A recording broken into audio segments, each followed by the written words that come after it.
النهارده بادئ شغل وكده، فبافتح الرسايل بتاعة الناس اللي بتبعت لي إذا كانوا مصابين بالسكر أو إذا كان الناس اللي حابة تستفسر عن أي حاجة. فلقيت شخص كده كنت بكلمه وهو مصاب بالسكر وبيقول لي إن هو دخل في غيبوبة وحصل له مشاكل كتيرة جدا وكان سكره 700 يعني حاجات كانت حصلت لنا في بداية إصابتي. بس مش ده الغريب بقول له طب ليه مش بتمشي في رحلة انضباط مستوى السكر؟ قال لي انا الخلايا الجذعيه وعلاج الخلايا الجذعيه لمرض السكر هيطلع كمان 3 شهور حوالي، مش عارف الصراحه، هو قال لي بين 3 6 شهور حاجه زي كده.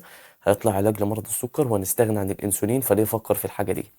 فصراحة أنا ما كنتش أعرف يعني إيه علاج خلايا جذعية، ما كنتش أعرف يعني إيه في علاج حقيقي وهل في أبحاث وهل في الكلام ده كله. كنت سمعت إن في أبحاث عن علاج، لكن ما أعرفش الصراحة يعني إيه خلايا جذعية وما أعرفش يعني إيه الكلام ده كله.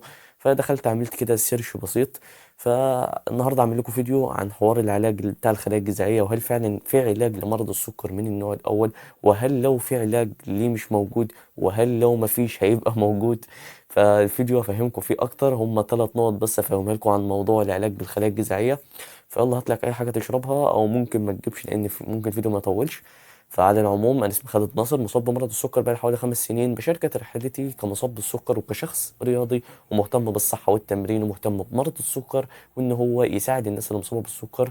ولان حولت شكل جسمي من الشكل ده للشكل ده، فبساعد اي شخص مصاب بالسكر ان هو يبني جسم ويحسن صحته ويحسن حياته ويبني اسلوب حياه فعلا صحي. واللي خلاني اعمل الموضوع ده ان انا كنت زمان طالع عيني بسبب موضوع السكر ده، ما كنتش فاهم فيه، ما كنتش فاهم اي حاجه. كان في ناس بتشرح بس انا ما كنتش متقبل فكره ان انا اتعلم عن الموضوع ده، وكنت شايف ان الموضوع ده مشكله كبيره جدا.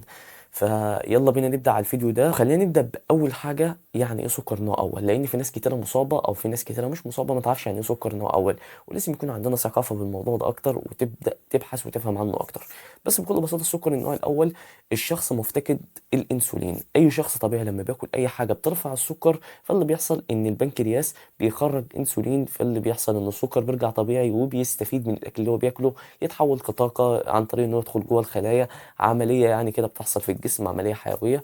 فالمشكله عند مريض السكر النوع الاول واللي هو انا منهم، ان البنكرياس مش بيخرج انسولين، حاصل له كده فشل فمش بيخرج انسولين، فعلشان كده بيضطر ان هو ياخد انسولين من بره علشان يعالج الشيء ده ويعمل ان هو يفرز هو الانسولين منه لنفسه. يعني انا اللي هخلي الانسولين افرزه انا، مش البنكرياس بعمليه حيويه زي ما ربنا سبحانه وتعالى خلق اي انسان طبيعي كده. فأتمنى تكون فهمتني. فمشكلة مصاب بالسكر النوع الأول إن مفيش أنسولين في جسمه، فعلشان كده اتجهوا للأنسولين وتم اختراع الأنسولين، والحمد لله إن تم اختراعه. لأن زمان أنا كنت سمعت إن أكيد الشخص كان بيموت، يعني ما سمعتش ده حاجة أكيد، الشخص ما ينفعش يعيش من غير أنسولين. علشان كده لو أنت مصاب بالسكر من النوع الأول ابعد عن أي شخص بيقول لك خد أعشاب مش عارف خد شويه قرفه، خد شويه حلبه. ابعد عن الناس دي، ما تسمع لهمش، اعمل لهم حظر، امنع السوشيال ميديا اساسا لو الناس دول بيظهروا لك كتير. لازم تكون فاهم ان الانسولين لو انت مصاب بالسكر من النوع الاول هو حياتك، انت مش تقدر تعيش من غيره. وتاني حاجه يعني ايه العلاج بالخلايا الجذعيه؟ بكل بساطه على اللي انا قريته، هم بيحولوا الخلايا الجذعيه لخلايا بنكرياس. يعني بمعنى كده اصح، الخلايا الجذعيه دي بتكون زي الطفل الصغير اللي مش عارف هو يشتغل ايه. يعني دي المثال اللي ممكن اديها لكم. الخلايا الجذعيه دي بتكون مثلا زي طفل صغير اللي مش عارف هو يشتغل ايه مثلا لما يكبر، فبنجيبه ونشغله اي شغلانه. فهي الخلايا الجذعيه بالشكل ده، ده اكتر مثال انت ممكن تفهمه. فبنحوله لخلايا بنكرياس، فبيخرج انسولين والشخص بيعيش حياه طبيعيه. والخلايا الجذعيه دي كنت سمعت ان في ناس بتتعالج منها، ابطال كمال الاجسام وبالذات البيج رامي، انت ممكن تكون سمعت عن الموضوع ده، ان هو كان عنده مشاكل في العضلات فبيحولوا الخلايا الجذعيه دي لشكل عضلي او حاجه زي كده. المهم يعني بيعالج الاصابات اللي عنده او الثقوب اللي كانت عنده كده في ظهره وبين في رجليه، فحاجه زي كده. فالمهم يعني بيعالجوا بيها الشيء ده. والحاجه الجميله والجباره في الموضوع ده ان هو مش بيعالج العرض، يعني هو مش بيعالج لك عرض، ده هو بيعالج لك الاصل، بيخليك تنتج انسولين. يعني مش شغل بقى انت هتاخد شويه اعشاب ولا هتاخد شويه قرفه شويه حلبه، لان هو بيعالج لك الاصل ذات نفسه. يعني ممكن المريض عادي يستغنى عن الانسولين ويبعد عن الانسولين ويعيش حياه طبيعيه زي اي شخص. تالت نقطة وآخر نقطة في الفيديو، هل فعلا العلاج بالخلايا الجذعية بقى موجود ومتوفر وقدامه 3 شهور عما يطلع؟ لحد دلوقتي اللي بقوله لك ده فعلا في ابحاث اتعملت عن الموضوع ده، ولو ان الموضوع خلى ناس يقللوا كميه الانسولين، وخلى ناس يعني يستغنوا عن الانسولين خالص. بس لحد دلوقتي اللي بقوله لك دلوقتي ده لسه العلاج ما بقاش متوفر ان احنا نروح نشتريه من اي صيدليه او ايا كان هو بيتباع فين. فلسه هو ما بقاش موجود في العلن وبيتباع، ولسه برضه مش عارفين هل الموضوع هيبقى للاطفال اللي لسه مصابين جديد ولا للاشخاص الكبار. لان انت لو ما تعرفش الشخص لسه مصاب جديد بيبقى فيه افراز خفيف، ودي بس اسمها فترة شهر العسل. فلسه مش عارفين مين اللي هيستخدمه ومين اللي هيستفيد بيه، هل كبار السن، صغار السن، الناس الشباب اللي زينا. فلسه مش عارفين الموضوع ده. بس ان شاء الله في امل كبير جدا، ومتوكل توكل على رب العالمين باذن الله، باذن الله ان هيبقى فيه علاج ان شاء الله لمرض السكر من النوع الاول. وكمان موضوع الخلايا الجذعيه ده ممتاز جدا جدا جدا، لانه مش بيعالج بس السكر ده، في ناس بتستخدمه لحاجات كتير زي ما قلت لك، ناس لاعبي كمال الاجسام بيعالجوا اصابات عندهم بيه.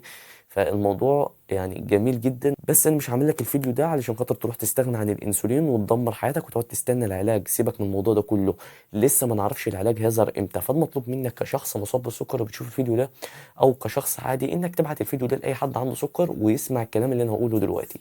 لو انت مصاب بالسكر من النوع الاول ما تستناش علاج، اعمل باللي موجود قدامك، استخدم الانسولين صح، اتمرن صح، كل صح، عيش حياة صحية بجد، وحافظ على سكرك، علشان لو لا قدر الله، لو لا قدر الله فضل الاختبار ده موجود والعلاج ما جاش في القرن اللي احنا فيه ده، ففعلا فعلا تكون محافظ على صحتك وما تتبهدلش. محدش هيقول لك الكلام ده غير شخص مصاب بالسكر زيك وعاش التجربة.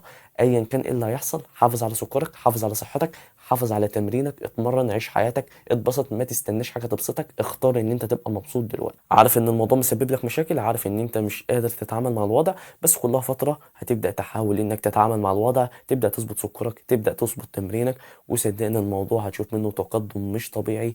فما تستناش العلاج وما تستناش حاجه تنقذك، اعمل من اللي موجود دلوقتي قدامك، وفعلا فعلا هتشوف تحسن على مستوى صحتك وعلى مستوى سكرك، وهتشكر ربنا على المرض ده، لان المرض ده فعلا فعلا هينقذ حياتك. وهعمل لك فيديو ان شاء الله عن ازاي مرض السكر انقذ حياتي.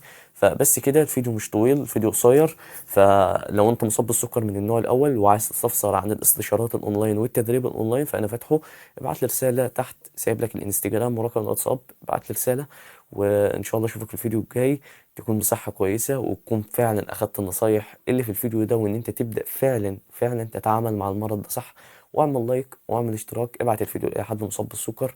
وبس كده يا وحوش، سلام.